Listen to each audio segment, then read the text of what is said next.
Bonjour à vous. Comme d'habitude, si cette vidéo vous a plu, un petit pouce, un abonnement, un commentaire. Tout cela est très important pour moi. Éventuellement un petit don, lien dans la description, cela me permet de publier régulièrement. Merci à tous de votre soutien à cette chaîne. Donc là, on va parler d'une information dans l'air du temps et c'est l'élection de Maduro, donc qui est le président vénézuélien qui a été élu à 51,2%. Alors, bien évidemment et vraiment sans surprise, nous avons les États-Unis qui ont les premiers hurlé à fraude électorale, bien entendu. Donc, il faut ignorer, bien entendu, la fraude électorale que les États-Unis ont eux-mêmes fait chez eux avec Trump-Biden, mais passons, ce n'est pas là le sujet, j'en avais déjà parlé à maintes reprises. Revenons au Venezuela. Donc dès que Maduro a été élu, alors bien évidemment, les trois premiers pays à l'avoir félicité, c'est la Russie, la Chine et l'Iran. Il y en a eu d'autres, hein, bien sûr, mais ça c'était dans les premiers. Il y a eu bien d'autres pays comme le Qatar, l'Érythrée, etc. Je ne vais pas tous vous les citer parce qu'il y en a beaucoup. Bref, et nous avons, sans surprise, tous les pays qui ont dit ah là vraiment c'est pas normal, 51,2%, sachant que la majorité de sa population avait voté pour l'opposition. Il y a certainement eu fraude électorale. Bon, alors j'exagère un petit peu mes propos. Dans les grands médias occidentaux, on va dire qu'ils sont très sceptiques. Ils ne disent pas qu'il y a eu fraude, ils le laissent entendre, mais leurs mots sont un petit peu plus mesurés. Ils sont très sceptiques, ils demandent que Maduro publie très exactement les résultats par bureau, parce qu'ils ont des doutes. Alors d'où vient tout cela? Eh bien tout cela vient d'un sondage d'une boîte américaine qui disait que 73% des Vénézuéliens pensaient plutôt voter pour l'opposition. Voilà. Et basé uniquement là-dessus, sachant que vous connaissez très bien la valeur des sondages, hein, on leur fait dire ce que l'on veut aux sondages. Il faut voir par exemple ce qui s'est passé en France et la fameuse expérience de Philippe de Villiers avec Pasqua, qu'ils avaient fait une expérimentation ensemble concernant les sondages français. Et Philippe de Villiers avait gagné son pari avec Pasqua, entre guillemets, pour démontrer que les sondages, étant donné qu'ils sont privés et qu'on les paye, les sondages ne sont pas faits par un organisme indépendant, puisqu'on les paye et ceux qui payent demandent un résultat. Bien entendu, sinon ils ne payent plus. S'ils ont que des mauvaises nouvelles, ils ne les payent plus. Par exemple, l'État français utilise énormément de votre argent, de bons contribuables, pour payer des sondages, afin de les conforter dans leur position. Voilà, et qui veulent vous faire aller là où ils veulent vous faire aller, tout simplement. Bref, je digresse un peu. Donc il s'est passé au Venezuela ce qui se passe toujours au Venezuela, depuis Hugo Chavez, et peut-être même avant. Et oui, les États-Unis ont déjà fait plusieurs coups d'État au Venezuela, et ce depuis des décennies. Et pourquoi le Venezuela est-il la cible des États-Unis, tout comme à l'image de Cuba par exemple? Eh bien tout simplement parce que le Venezuela a le plus gros potentiel de pétrole du monde. Et oui, donc le Venezuela potentiellement a les plus gros réservoirs de pétrole du monde. Donc c'est pour ça que le Venezuela, c'est une cible très convoitée pour les États-Unis depuis longtemps. Et nous allons voir dans cette vidéo avec beaucoup d'articles et quelques petites vidéos que les États-Unis ne s'en sont jamais cachés. Et en plus, les États-Unis sont condamnés tous les ans par les Nations Unies du fait de leur action illégale au Venezuela et en particulier des sanctions qui avaient été décidées par Barack Obama et ensuite de l'embargo décidé par Trump. Et oui, donc on va voir tout cela en détail et au final vous allez découvrir à quel point les États-Unis c'est une entité malfaisante, mais à un point que vous aurez du mal à imaginer. Donc, alors, évidemment, je vous ai déjà dévoilé à maintes et maintes reprises pour tout un tas de guerres la malfaisance des États-Unis. Et bon, là, c'est un énième exemple, on va dire, hein. Donc, on va regarder ça en article et en vidéo, et vous allez voir, c'est plus qu'édifiant, c'est peut-être même effrayant. Nous allons voir ça. Commençons. Alors tout d'abord, on va commencer par la page de la Maison Blanche, donc une ancienne page qui date du 9 mars 2015 et qui dit « Décret exécutif du Venezuela. Le président Obama a publié aujourd'hui un nouveau décret présidentiel déclarant l'état d'urgence national en raison de la menace inhabituelle et extraordinaire que représente la situation au Venezuela pour la sécurité nationale et la politique étrangère des États-Unis. Les sanctions ciblées prévues par le décret présidentiel mettent en œuvre la loi de 2014 sur la défense des droits de l'homme et de la société civile au Venezuela, signée par le président le 18 septembre 2014, et vont également au-delà des exigences de cette loi. Alors vous notez, les États-Unis sont très altruistes, parce qu'ils se préoccupent des droits de l'homme et de la société civile au Venezuela. Ah, ils sont très gentils, les États-Unis. Et vous notez que les États-Unis, comme prétexte, disent que le Venezuela représente un danger absolument extraordinaire, une menace inhabituelle pour la sécurité nationale et politique des États-Unis. Et oui, Maduro avait prévu très tôt d'envahir les États-Unis. C'était son but en réalité. Donc, évidemment, je rigole en disant ça, mais vous voyez un petit peu l'absurdité totale et comment habiller un vol de manière légale. Bon, évidemment, ça fait rire tout le monde, et en particulier les Nations Unies qui ont condamné les États-Unis à plusieurs reprises, tous les ans en réalité, concernant le Venezuela, Cuba et bien d'autres pays. Mais bon, évidemment, ça continue et aucun média n'en parle, bien entendu. Ensuite, on a Trump. Alors là, c'est plus tard, c'est le 6 août 2019. Trump impose un embargo économique au Venezuela. Il s'agit de la première extension de sanctions contre un gouvernement de l'hémisphère occidental depuis plus de 30 ans, semblable à celle imposée à Cuba. Donc là, en plus des sanctions qui étaient très fortes d'Obama, Trump ajoute un embargo au Venezuela. Alors vous allez comprendre pourquoi. Alors évidemment, déjà dès les sanctions imposées par Obama, c'est à partir de ce moment-là que le Venezuela commence à sombrer. Parce qu'évidemment, ça touche son pétrole, qui est sa plus grande source de revenus, et ça l'empêche de vendre son pétrole, et ça aussi l'empêche de produire le pétrole. Parce qu'il faut de l'argent pour produire aussi du pétrole. Bref, c'est le chat qui se mord la queue. Et donc Trump, lui, il a remis une couche encore plus forte que celle d'Obama, qui a fait un énorme coup de massue sur le Venezuela.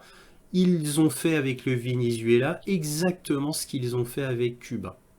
Ici, nous pouvons voir le résultat du vote du 11 février 2023 aux Nations Unies quant à la nécessité d'arrêter l'embargo économique, commercial et financier sur le Venezuela. Et vous voyez, tous les pays du monde ont dit qu'il fallait arrêter cet embargo économique, commercial et financier, sauf Israël, les États-Unis et l'Ukraine.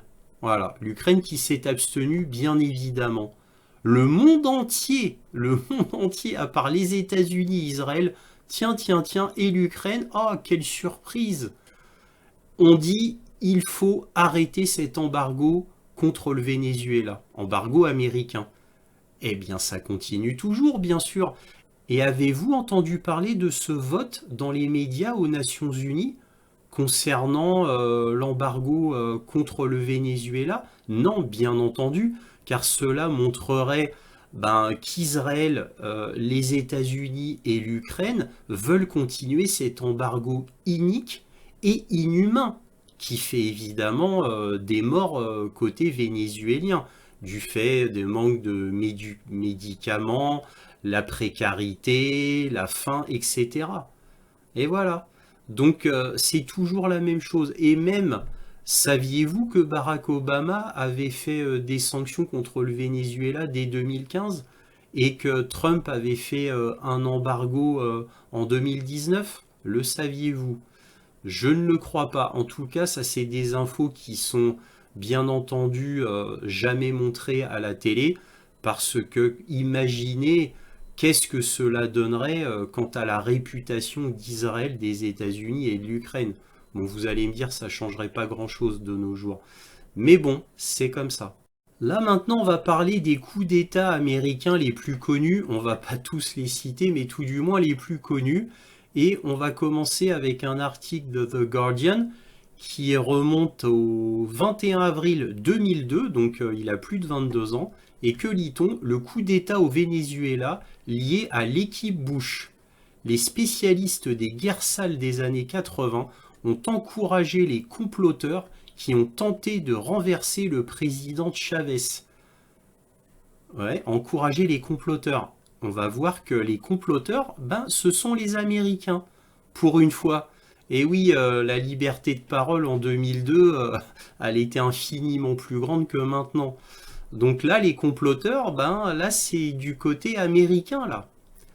Le coup d'État manqué au Venezuela est étroitement lié à de hauts responsables du gouvernement américain, a établi The Observer.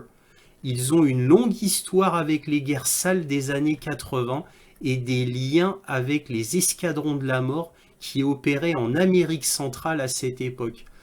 Alors, je ne vais pas vous faire tous les coups d'État et tous les sales coups qu'ont fait les États-Unis, qu'on appelle guerre sale des années 80 en Amérique du Sud ou en Amérique centrale, parce que là, on n'en finirait plus. Je vais juste m'arrêter là, on va passer à autre chose. Mais déjà, ça vous donne le ton. Donc ensuite, on passe en 2019 et on voit un article de France 24 qui nous dit coup d'État au Venezuela, pourquoi l'armée n'a pas suivi Juan Guaidó. Donc déjà, encore un coup d'État, donc en 2019. Alors évidemment, vous allez me dire par qui? Par les États-Unis, bien entendu, puisque Juan Guaidó, je vous en ai déjà parlé à maintes reprises, c'était le poulain des États-Unis pour renverser Maduro. Juan Guaidó, qui a fait beaucoup d'études aux États-Unis, il a été formé pour être le nouveau président vénézuélien. Sauf que ça a été un fiasco complet. Bref. Alors là, avec le journal américain Vox, on va parler du coup d'État avec Juan Guaidó. Ça date du 11 mai 2020. Et que lit-on dans Vox? La tentative de coup d'État ridicule au Venezuela expliquée. C'est tellement stupide, a déclaré un ancien Navy SEAL à Vox à propos de ce projet. Alors, voilà ce qu'on peut dire de plus intéressant. Le complot a été immédiatement déjoué. Les forces de Maduro ont tué 8 membres vénézuéliens de l'équipe de raid et arrêté 13 autres, dont les 2 vétérans américains. Maduro affirme que ses forces étaient au courant de l'opération. Nous savions tout. Ce dont il parlait, ce qu'il mangeait et buvait, qui les finançait, a-t-il déclaré à la télévision vénézuélienne lundi soir. Même si Maduro n'avait pas eu connaissance du complot à l'avance, les tweets et les vidéos annonçant le raid au monde alors qu'il était en cours l'auraient sûrement alerté. Ces tweets et vidéos ont été publiés par l'un des hommes à l'origine de la tentative d'invasion. Vous imaginez, un traître donc. Le vétéran de l'armée américaine, Jordan Goudreau, 3 fois récipiendaire de la Bronze Star et fondateur de Silvercorp USA, une petite société de sécurité privée basée en Floride. C'est lui là, c'est lui. Donc, bon, lui participait, hein, c'est comme ça qu'il le savait, et puis au final, il a balancé tout le monde. Voilà. Donc, bon, bah, c'est bien, c'est lui là, l'ancien Navy SEAL. Donc, c'est comme ça que font les États-Unis. Vous voyez? Donc là, c'était une opération commando, vite faite, très mal préparée. Bon, quand c'est fait comme ça, c'est que vraiment ils sont en panique, que les États-Unis sont en panique. Mais n'oublions pas Juan Guaido, hein, qui devait prendre la suite si ce coup d'État avait été réussi. Voilà. Il avait été domestiqué pour ça, Juan Guaido, pendant plus de 7 ans aux États-Unis. Hein. Il a été formé pour ça aux États-Unis. Et puis bon, bah, le coup d'État n'a pas fonctionné et donc Juan Guaido a été laissé tomber par les États-Unis. Alors là, on va regarder un autre article de Vox qui nous dit Andrew McCabe affirme que Trump voulait la guerre au Venezuela parce qu'ils ont tout ce pétrole. Citation, hein. C'est un passage étonnamment négligé du nouveau livre de l'ancien directeur par intérim du FBI. Voilà, 20 février 2019. Mais Trump, il est très direct, il est très franc, hein.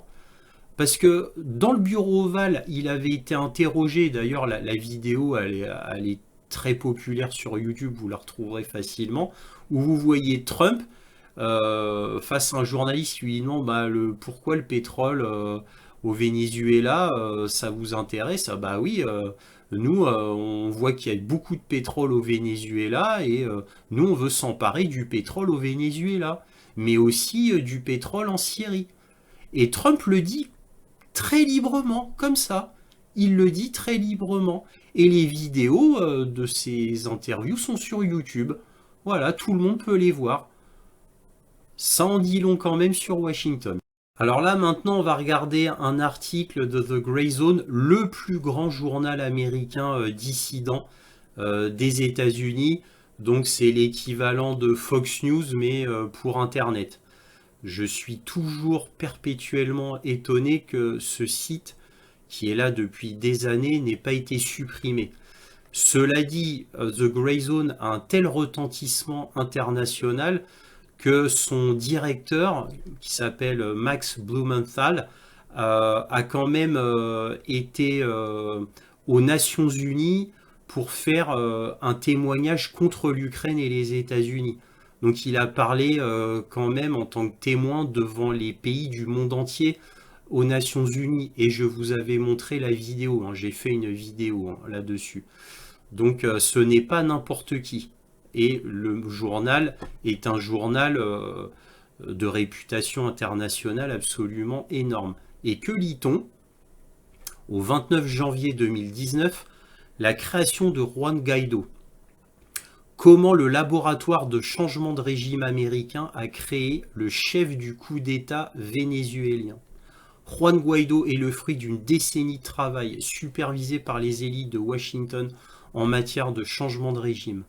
Tout en se présentant comme un défenseur de la démocratie, il a passé des années à l'avant-garde d'une violente campagne de déstabilisation. L'article est énorme, hein. L'article est énorme. Voilà. Alors, je vous le montre comme ça, plus ou moins lentement, afin que si vous le voulez, vous pouvez mettre sur pause et lire tout en détail.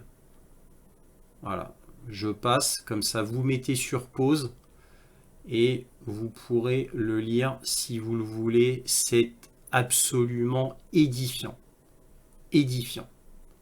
Bon là ça va encore plus loin, là on voit donc c'est l'opposante vedette de Maduro, là présentement, hein, s'était présentée à l'élection, elle a été renvoyée de l'élection par Maduro. Vous allez comprendre pourquoi.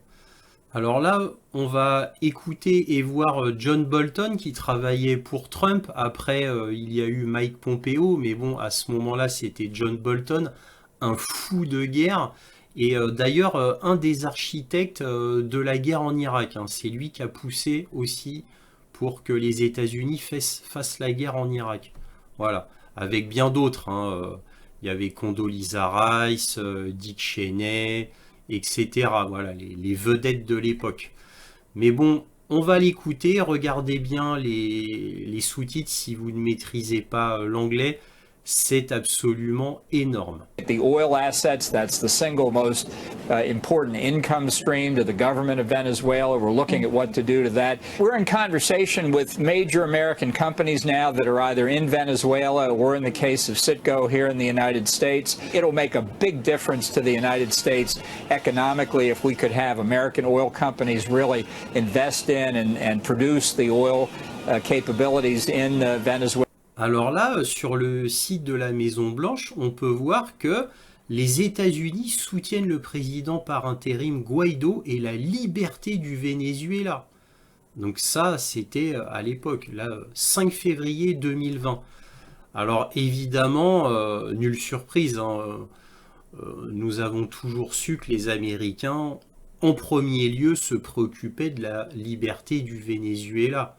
Jamais ça leur viendrait à l'esprit d'avoir en tête le pétrole du Venezuela. Non, non, c'est la liberté du peuple vénézuélien. Et oui, n'oublions pas que les États-Unis représentent le camp du bien. Ne jamais l'oublier. Et là, on voit Donald Trump, donc à l'occasion, il avait invité Juan Guaido donc à la Maison Blanche, donc dans le bureau ovale. Hein. Tout ça, c'est pour montrer que les États-Unis soutenaient totalement Juan Guaido, qui devait être le remplaçant de Maduro. Mais malheureusement, ça n'a pas marché.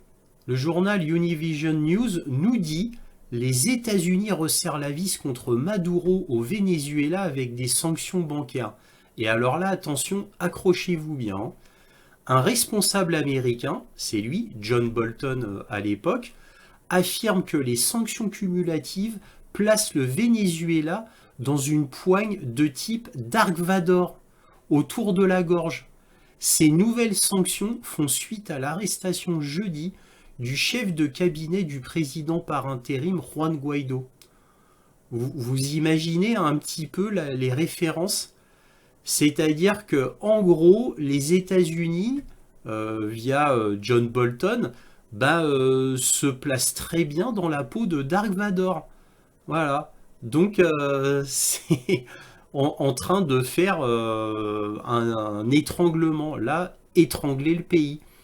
Et ils en sont très fiers. Vous voyez un petit peu les références en plus qui sont prises. Vous voyez, les États-Unis endossent très bien le manteau du mal. Aucun problème. Là maintenant, je vais vous montrer un article absolument exceptionnel que j'ai retrouvé. Il date de 1977 quand le New York Times avait encore la liberté de parole. Maintenant, le New York Times est complètement contrôlé par l'État profond et par la CIA, justement.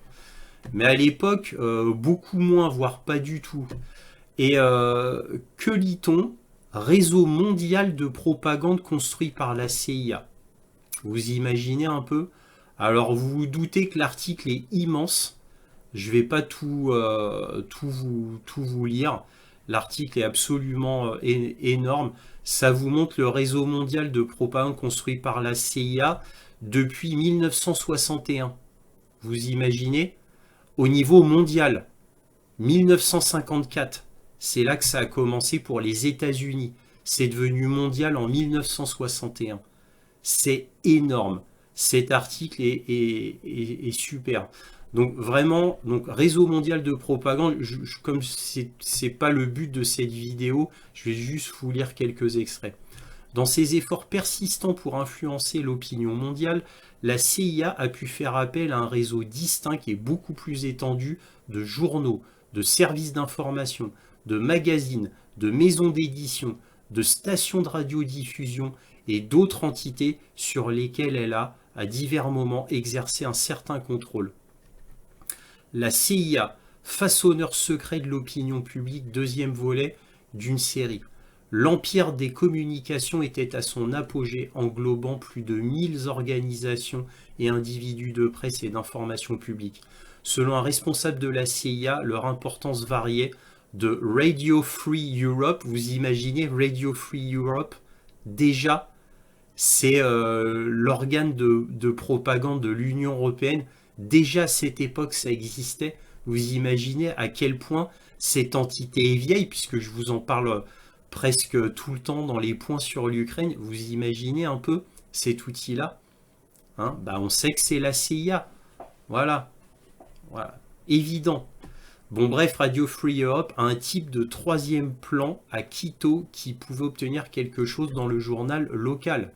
Donc ça variait énormément comme type d'influence. Bien que le réseau fût officiellement connu sous le nom de Propaganda Assets Inventory pour les membres de la CIA, il était le War Leader de Wisner. Frank J. Wisner, aujourd'hui décédé, fut le premier chef du personnel d'action secrète de l'agence, comme le puissant War Leader. Presque par simple pression sur un bouton, ou du moins c'est ce que M. Wisner aimait à penser, le War Leader est devenu le moyen de traçage d'orchestre dans presque toutes les langues, partout dans le monde, quelle que soit la mélodie que la CIA était d'humeur à entendre. Donc ça c'est pour vous dire que c'est la CIA qui crée la mélodie que les gens dans le monde devaient entendre. La traduction Google est fort mauvaise, hein. Et là, que lit-on? Plusieurs autres anciens agents de la CIA ont toutefois affirmé que si l'agence se méfiait de dire à ses agents journalistes américains ce qu'ils devaient écrire, elle n'hésitait jamais à manipuler les publications de ses agents basés à l'étranger.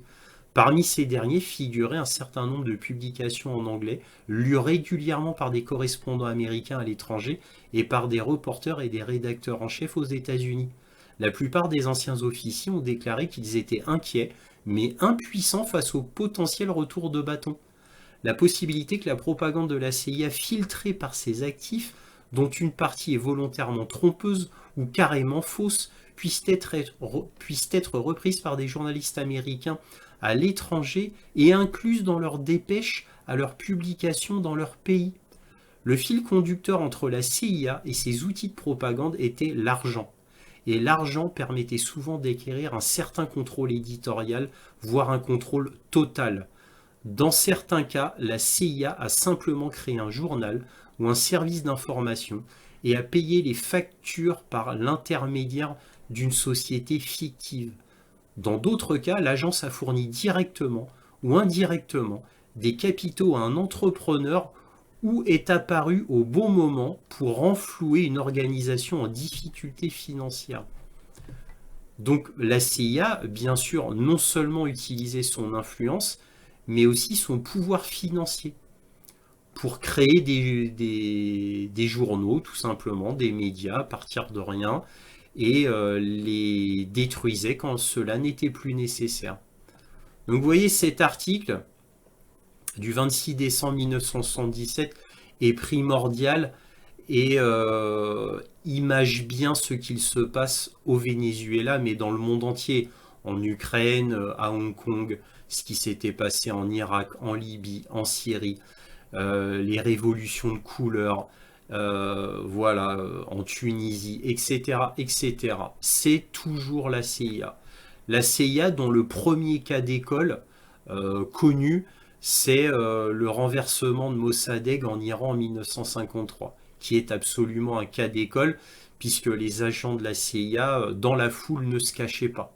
Ils ne se cachaient même pas. Ça, c'était à l'époque.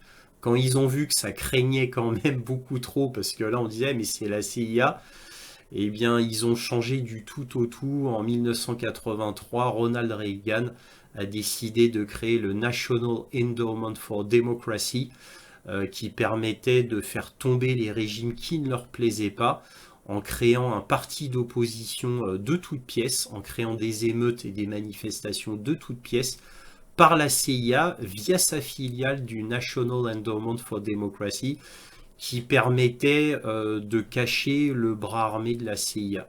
Voilà. Et ça a été dit publiquement, hein, vous pouvez vérifier, National Endowment for Democracy, c'est carrément dans Wikipédia. Alors là, on va parler d'Elon Musk. Elon Musk, étonnamment, aime les coups d'État américains, en particulier quand ça l'arrange. Donc Elon Musk est tout à fait pour l'opposition au Venezuela, donc contre Maduro, et tout ça pour les ressources du Venezuela. Et Elon Musk n'en est pas à son coup d'essai, comme on va le voir dans ses tweets ici. Là, ça parlait de la Bolivie. Voilà, et Elon Musk fait un tweet sur la Bolivie, de ce qui s'est passé et tout, le coup d'État américain. Et là, on lui répond, un certain Armani lui répond, tu sais que ce n'était pas dans le meilleur intérêt du peuple bolivien, entre guillemets, le gouvernement américain qui est en train d'organiser un coup contre Evo Morales en Bolivie afin que tu puisses prendre le lithium là-bas. Et donc il y en a un qui balançait Elon Musk, hein, parce que tout le monde savait que c'était pour qu'Elon Musk prenne le lithium en Bolivie. Et là, que répond Musk? Il lui dit, nous ferons des coups d'État à qui nous voulons et avale ça, quoi. C'est-à-dire, fais-toi une raison. Nous ferons des coups d'État sur qui nous voulons. C'est la réponse d'Elon Musk. Alors là, vous voyez la face cachée d'Elon Musk. Mais attendez, c'est pas fini. Et donc, c'est pas fini. On a Elon Musk, cette fois de nos jours, pour le Venezuela, qui dit le peuple du Venezuela veulent du changement. Et là, il montre le soi-disant sondage qui dit que 73% des gens voudraient voter pour l'opposition, c'est-à-dire Maria Corina Machado. Voilà. Et on va comprendre pourquoi Maria Corina Machado a été écartée par Maduro. Alors pourquoi Maduro a viré Maria Corina Machado de l'élection? On le voit dans le journal Information Internationale, un grand journal, et là on voit l'original, donc un papier de Maria Corina Machado qui demande tout simplement carrément à Netanyahou une intervention militaire au Venezuela pour faire tomber le gouvernement. Et ça c'était en 2018.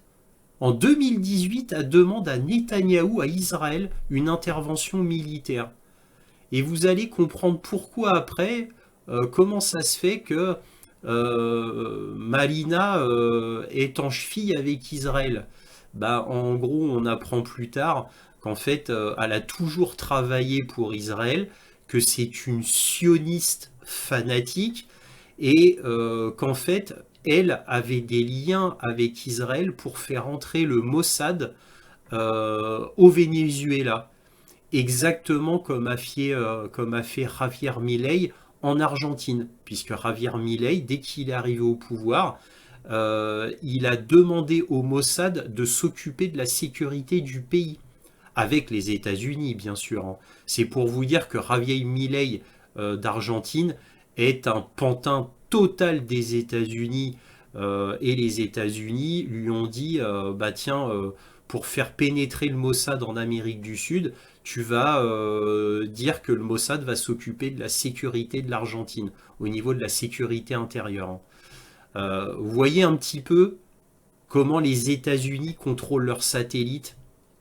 C'est absolument terrible. Alors évidemment, les satellites américains, il y en a plusieurs. Hein. Alors je ne vais pas tous les citer, mais il y a le Chili, l'Argentine, la Colombie, etc., etc. Vous voyez? Mais vous voyez comment tout est intriqué, comment tout est lié. Et là, vous comprenez tout. Alors toujours concernant cette Maria, on a cette journaliste qui travaille au Grey Zone. Vous voyez, cette journaliste qui est très très populaire, elle nous dit Elon soutient Maria Corina Machado En gros, une servante des États-Unis depuis très longtemps. Et là, la preuve, là, on a une photo de Marina Corina avec George W. Bush dans le bureau ovale à la Maison Blanche. Vous imaginez un petit peu comment c'est un agent de la Maison Blanche, quoi, des États-Unis depuis toutes ces années. Depuis toutes ces années. Ouais, et là, et un tweet d'Elon Musk, il est temps pour le peuple du Venezuela d'avoir une chance pour un meilleur futur. Soutenez Maria Corina. Ça, c'est Elon Musk, hein. Vous voyez? Donc là, c'est pareil, hein, je peux vous montrer ça, vous pouvez mettre sur pause. Mais là, Maria Corina a à plusieurs reprises demandé l'appui militaire des États-Unis pour intervenir au Venezuela. Vous imaginez? Elle a demandé à plusieurs reprises l'intervention militaire américaine pour régler les problèmes au Venezuela. Vous imaginez un peu les liens qu'il y a là, quoi.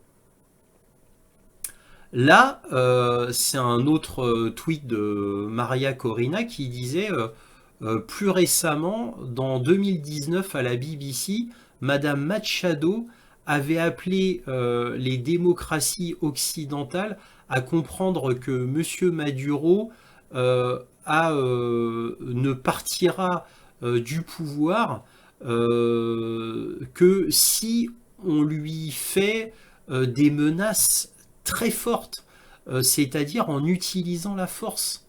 En utilisant la force. Vous voyez? Et ça, c'était en 2019, une interview de la BBC faite par Maria Corina. Ça vous donne une idée de qui elle représente. Vous voyez? C'est un agent des États-Unis depuis très très très longtemps.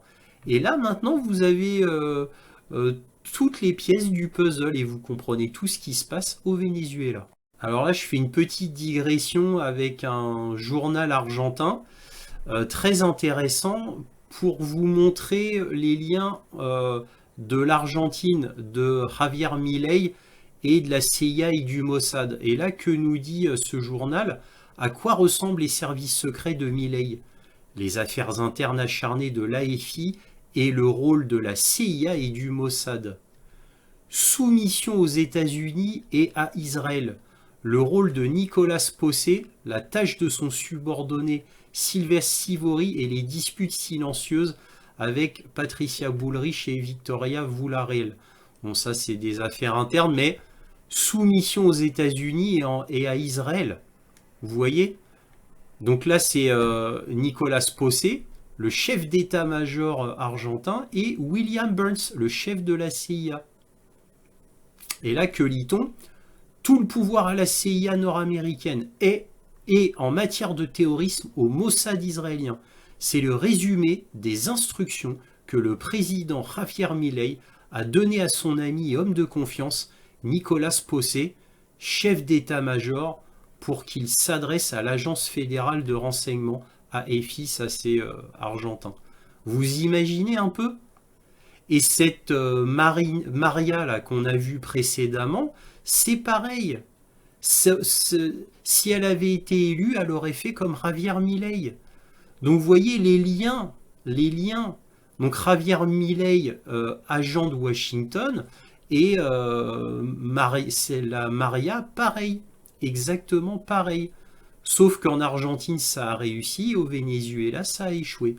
Voilà, donc c'était très intéressant de vous montrer ça, pour vous dire, il n'y a pas que le Venezuela qui est visé, hein. Et le Venezuela, lui, résiste. Et comment ça se fait qu'il résiste? Il résiste grâce à la Russie, principalement, mais aussi il y a l'aide de la Chine et de l'Iran concernant le Venezuela. Donc Maduro n'est pas tout seul, il faut se le rappeler. Alors je vous ai gardé le meilleur pour la fin. Là, on a le journal américain qui s'appelle Geopolitical Economy. Et dans Geopolitical Economy, on a une société liée au gouvernement américain est à l'origine d'un sondage de sortie affirmant que l'opposition vénézuélienne a remporté les élections. C'était il y a 2 jours.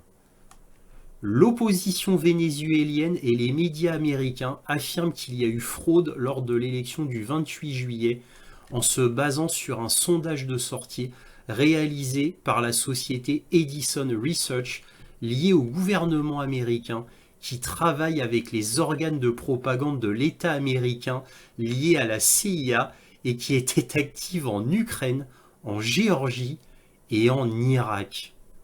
Vous imaginez un petit peu ? Et ça vient du grand journal américain Geopolitical Economy. Vous vous rendez compte un petit peu ? Voilà, donc là en gros titre, on a une firme liée au gouvernement américain et derrière la prétendue fraude électorale du Venezuela. Vous imaginez un petit peu ? C'est fort, hein ? Je vous ai gardé le meilleur pour la fin, parce que c'est ça le prétexte qu'on vous donne dans les médias. On ne vous dit que ça. Mais en réalité, comme d'habitude, et comme c'est toujours le cas depuis des décennies partout dans le monde, dès que les États-Unis ont un intérêt financier, de position stratégique militaire, de ressources, de matières premières, peu importe, il y aura toujours les mêmes méthodes, qui n'ont pas changé depuis 1953 en Iran. C'est-à-dire créer une opposition ou alors booster une opposition déjà là en la finançant, la supervisant, l'organisant, en l'armant même, hein, bien sûr. Et ça a toujours été comme ça. Et toutes les révolutions de couleur, tous les trucs bizarres dans le monde qui se sont passés, en Roumanie avec Ceausescu, en Serbie avec Milosevic, la guerre de Yougoslavie, la Libye, la Syrie, l'Irak, le Soudan, on ne parle pas du Soudan, mais c'est énorme le Soudan, les trafics des États-Unis. Le Yémen avec la complicité de l'Arabie Saoudite, le Mali où les États-Unis sont très présents au Mali, etc., etc. C'est toujours la même rengaine. C'est toujours la même rengaine. Moi, ça fait 7 ans que je fais des vidéos sur YouTube. Ça a toujours été comme ça. J'ai l'habitude, mais bon, peut-être pas vous. En tous les cas, voilà, je voulais finir là-dessus. Je m'arrête là. Donc, si cette vidéo vous a plu, un petit pouce, un abonnement, un commentaire. Tout cela est important pour moi. Éventuellement, un petit don, lien dans la description. Cela me permet de publier régulièrement. Merci à tous de votre soutien à cette chaîne. Et toujours, soyez curieux.